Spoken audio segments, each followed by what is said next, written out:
제3장. 그런데 뱀은 여호와 하나님이 지으신 들짐승 중에 가장 간교하니라. 뱀이 여자에게 물어 이르되, 하나님이 참으로 너희에게 동산 모든 나무의 열매를 먹지 말라 하시더냐? 동산 나무의 열매를 우리가 먹을 수 있으나 동산 중앙에 있는 나무의 열매는 하나님의 말씀에 너희는 먹지도 말고 만지지도 말라, 너희가 죽을까 하노라 하셨느니라. 너희가 결코 죽지 아니하리라. 너희가 그것을 먹는 날에는 너희 눈이 밝아져 하나님과 같이 되어 선악을 알 줄 하나님이 아심이니라. 여자가 그 나무를 본즉 먹음직도 하고 보암직도 하고 지혜롭게 할 만큼 탐스럽기도 한 나무인지라. 여자가 그 열매를 따먹고 자기와 함께 있는 남편에게도 주매 그도 먹은지라. 이에 그들의 눈이 밝아져 자기들이 벗은 줄을 알고 무화과 나무 잎을 엮어 치마로 삼았더라.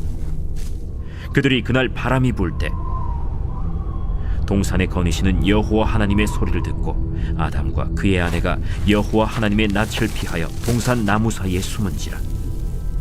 여호와 하나님이 아담을 부르시며 그에게 이르시되, 내가 어디 있느냐? 내가 동산에서 하나님의 소리를 듣고 내가 벗었으므로 두려워하여 숨었나이다. 누가 너의 벗었음을 내게 알렸느냐? 내가 네게 먹지 말라 명한 그 나무 열매를 내가 먹었느냐? 하나님이 주셔서 나와 함께 있게 하신 여자, 그가 그 나무 열매를 내게 주므로 내가 먹었나이다. 여호와 하나님이 여자에게 이르시되, 네가 어찌하여 이렇게 하였느냐? 뱀이 나를 꿰므로 내가 먹었나이다. 안녕하십니까, 큰수교회 가족 여러분. 1월 10일 큰수 매일 말씀 시작하겠습니다. 오늘 본문은 우리가 너무나도 잘 아는 말씀, 바로 인간의 타락, 첫 번째 죄, 사단이 뱀의 형상을 하고, 뱀에 타고 들어가서 하와를 꼬실리제이션 해서 하와가 선악과를 따먹는 바로 그 장면에 있습니다. 그리고 하와가 또 아담을 유혹해서 같이 죄를 짓게 만들죠. 그러고 나서 하나님이 물으시는 그러한 장면에 있습니다. 너무나도 우리가 잘 아는 말씀이기에 몇 가지만 말씀드리고 매일 말씀을 마칠까 합니다. 첫 번째 제가 말씀드리고 싶은 것은 사단의 특징에 대한 것입니다. 첫 번째 죄, 사단이 어떻게 인간을 넘어뜨렸나요? 그렇습니다. 바로 왜곡과 거짓말이죠. 3절 후반부에 보시면 하나님이 반드시 죽으리라 하였는데 하와가 아마 그 선악과를 조금 먹고 싶었던 것 같습니다. 우리도 마찬가지죠. 뭔가 죄질 상황에 있으면 죄가 짓고 싶어지는 마음이 좀 드는 것이 사실입니다. 그래서 하나님이 반드시 죽으리라 하였는데 너희가 죽을까 하노라 하셨으니 라고 하나님의 말씀을 약간씩 왜곡하게 됩니다. 그렇습니다. 이것도 사탄의 역사입니다. 하나님이 말씀하신 그대로를 믿지 않게 만들며 하나님의 말씀을 약간씩 왜곡하여 하나님의 그 타겟에서 벗어나게 하는 것이죠. 원래 죄라는 의미의 원어적 의미가 화살, 궁수가 화살을 쏘았을 때의 타겟에서 맞지 않다, 타겟에서 벗어나다 라는 말이 바로 죄라는 말의 원어적 의미입니다. 즉 하나님의 분명한 뜻이 여기 있는데 이것과 비슷하게 만들어 놓은 그 모든 것이 죄라는 의미의 원어적 의미라는 것이죠. 오늘 하와도 그 꼬임에 넘어갔습니다. 반드시 죽는다 했는데 죽을까 하노라, 죽지 않을 수도 있겠다라는 이 틈이 생기자마자 바로 4절에 뱀이 들어오게 됩니다. 너희가 결코 죽지 아니하리라. 그리고 그걸 먹는 날엔 하나님이 너희가 하나님처럼 될 줄 알고 무서워서 그런 거야 라고 거기다가 거짓말을 얹게 하죠. 여러분, 의심이 변하여서 확신이 된다는 말이 있습니다. 즉 우리 안에 어떤 자그마한 틈, 왜곡이 변하여서 이 사단의 거짓말을 영접하게 되는 것이죠. 그 결과 여자가 선악과를 따먹게 되고 이 선악과를 아담에게도 주게 됩니다.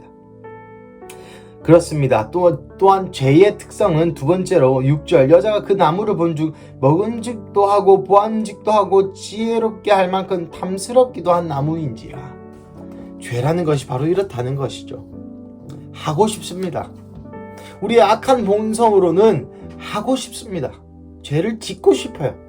보암짓도 하고 먹음직도 하다 그러지 않았습니까? 죄라는 것이 그렇습니다. 하고 싶고 보암직도 하고 먹음직도 한 것입니다. 여러분, 사탄이 요즘 시대에는 이렇게 딱 나와가지고 옛날에 우리 믿음의 선진들에게 했던 것처럼 손톱을 막 뽑으면서 예수님 믿을래 안 믿을래, 예수님 사진 걸어놓고 침 뱉어 밟고 지나가. 일본의 어떤 기독교 영화 보면 그런 게 나오죠. 이 기독교를 믿는 마을에 바닥에 예수님을 사진을 이렇게 깔아놓고 밟고 지나가는 사람들은 살려주고 못 밟는 사람들은 죽이고, 뭐 이런 영화를 본 기억이 납니다. 그런 것처럼 사탄이 우리를 하여금 죄짓게 하는 영역들이, 그러한 영역들이 바로 뭐 이런 뭐 잔인한 직접적인 예수님을 모욕하고 예수님을 배신하는 죄가 아니라 바로 이 보암직도 하고 먹음직도 한 것으로 우리를 꿰는다는 것이죠. 예를 들면 돈, 예를 들면 명예, 예를 들면 학업, 공부, 이 세상에 잘 나가는 것, 이 세상에서 유명한 사람이 되는 것, 이 세상에서 완벽한 성공한 사람이 되는 것, 그러한 종류의 것들. 오늘 어제 데이빗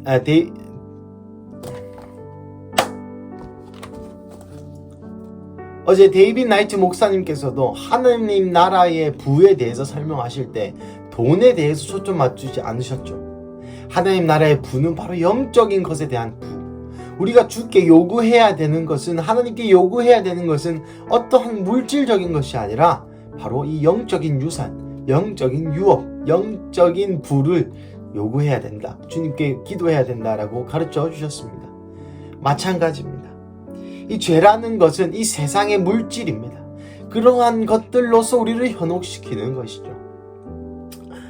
마지막으로 이 8절부터 3절까지의 말씀을 요약한 말씀입니다. 여러분, 죄의 삭은 사망입니다. 하지만 그 사망이 무엇입니까? 실제 우리의 생명이 끊어지는 것도 사망입니다. 하지만 영적인 사망은 바로 하나님과의 관계의 단절이 영적인 사망입니다. 왜냐하면 예수님께서 나는 포도나무요 너희는 가지니라고 설명하고 있지 않습니까? 가지가 나무에서 떨어지면 그 가지는 죽은 가지가 되는 것이죠. 하지만 우리는 이 사망을 두려워하지 않습니다. 여러분의 사업이 망하시는 것이 두렵습니까? 아니면 오늘 하루 주님과 교제가 없는 것이 두려우십니까? 여러분 하고 있는 일이 망하는 것이 두렵습니까? 아니면은 하나님과 한 시간의 교제를 하지 못한 오늘 하루가 마음에 더 아프십니까?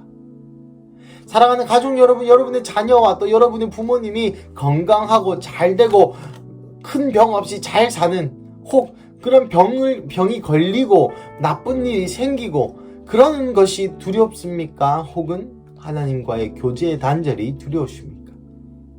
솔직히 말씀드리자면 저조차도 하나님과의 단절보다는 저희 아들이 아픈 것이 훨씬 더 두렵습니다. 하지만 사랑하는 가족 여러분, 오늘 이 말씀은 우리에게 그렇게 가르치고 있지 않습니다. 물론 죄라는 것은 보암직도 하고 먹음직도 합니다. 하지만 어제 우리가 배웠던 것처럼 그 무엇보다 하나님을 만나는 것에 우리의 우선순위를 두어야 하는 그런 기독교인, 그런 정체성, 그런 하나님의 아들의 정체성을 가졌다 한다면은 우리의 가장 두려워해야 되는 것, 우리가 정말 우리의 실제적인 육신의 죽음보다 더욱 두려워해야 되는 것은 바로 하나님과의 교제의 단절입니다. 그것이 바로 죄의 결과이요, 죄의 사망이라는 것입니다. 공교롭게도 여러분 잘 생각해 보시면 내가 죄를 더 많이 지을수록 성경 읽을 생각이 더 나지 않습니다. 내가 죄를 계속 지으면 지을수록 하나님과 훨씬 더 멀어집니다. 내가 죄를 지으면 지을수록 교회를 나오기 싫고요, 내가 죄를 더 지으면 지을수록 이 큐티 해야 된다는 생각 전혀 들지 않을 것입니다. 공교롭게도 그렇습니다. 사랑하는 가족 여러분, 하지만 우리에게는 복음이 있습니다. 이 아담과 하와로부터 흘러오는 이 원죄 뿐만 아니라 우리가 지은 모든 죄를 예수 그리스도께서 오셔서 구속하셨습니다. 그러므로 통하여서 우리가 하나님 앞에, 보좌 앞에 담대히 나아갈 담력, 그 권위, 그 권세, 또 그러할 수 있는 호의를 받았다는 것이죠. 우리가 비록 죄를 지었다 하더라도 우리가 주님 앞에 통해 잡아가는 마음으로 예수 그리스도의 보혈을 의지하는 마음으로 나아갈 때에 이러한 단절을 주님이 없이 해주신다는 것입니다. 사랑하는 가족 여러분, 이 월요일 아침 사랑하는 하나님 앞에 다시 한번 나아가시지 않겠습니까? 하나님과의 교제가 단절되어 계십니까? 그 말인즉슨 여러분이 죄 가운데 있다는 말입니다. 이 죄는 뭐 살인을 하고 도둑질을 하고 뭐 거짓말을 하고 이런 십계명에 나오고 또 진짜 비인륜적인 반인륜적인 그런 죄들을 얘기하는 것이 아닙니다. 하나님이 원하시지 않는 것 그 모든 것이 죄라고 성경은 말하고 있습니다. 혹 하나님과의 관계가 단절되셨습니까? 아마도 우리는 죄 가운데에 있을지도 모르겠습니다. 오늘 이 월요일 아침 다시 한번 여러분의 신앙을, 우리 가족 한 사람 한 사람의 신앙을 한번 점검해 보시고, 내 삶의 주님과의 교제가 멀어졌나? 내 삶의 주님과의 교제가 점점 좀 희미해져 가나? 라고 한번 스스로의 신앙을 점검해 보시고, 혹 멀어지셨다면 내가 죄 짓고 있는 부분은 없는지, 내가 죄를 짓는 부분은 없는지 다시 한번 고민해 보시고, 이 월요일 아침 다시 한번 하나님과의 관계 회복을 하시는 하루 되시기를 축복합니다. 우리 함께 기도하겠습니다. 하나님 감사합니다. 오늘 이 첫 인류의 범죄 사건을 이 시간 우리가 성경을 통하여 바라봅니다. 하나님, 사탄이 왜곡과 거짓말을 통하여서 우리를 꿰어, 하와를 깨어 죄를 짓게 하는 그 원리를 또한 나타내 주심에 감사합니다. 우리가 이 원리를 알고 이 왜곡과 거짓말을 극히 경계하여 우리가 죄 짓지 않는 거룩과 성결로 주님 무장하게 하여 주시옵소서. 주님, 또한 이 죄의 결과는 사망이요, 이 사망은 하나님과의 관계의 단절인데, 주님, 하나님과의 단절을 전혀 두려워하지 않는 나의 영적인 현실을 주님 불쌍히 여겨주십시오. 하나님, 내 사업이 망하는 건 무섭고, 내 아버지가 어머니가 아픈 것이 무섭고, 우리 아들과 우리 아내와 우리의 어떤 친지들이 아픈 것은 무섭지만 하나님과의 단절은 전혀 무섭지 않은, 내 인생에 아무렇지도 않은 이러한 이 굳은 마음, 죽은 마음, 이 죽은 심장, 죽은 영을 불쌍히 여겨 주시옵소서. 그래서 주님, 오늘도 보혈을 의지하여, 그래서 주님, 오늘도 복음의 능력을 의지하여 하나님 앞에 나아갑니다. 우리의 하나님 아버지시여, 시간 오셔서 다시 한번 우리 안에 하나님과의 관계의 회복을 허락하여 주시고, 이를 통하여 우리가 죄 짓는 그 모든 행위들로부터 끊어지게 하여 주시옵소서.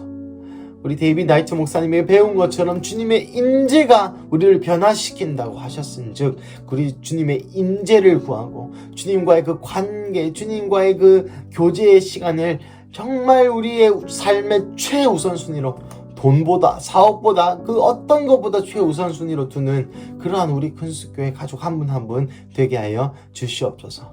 주님 감사합니다. 이 모든 말씀 살아계신 예수님의 이름으로 기도드렸습니다. 아멘.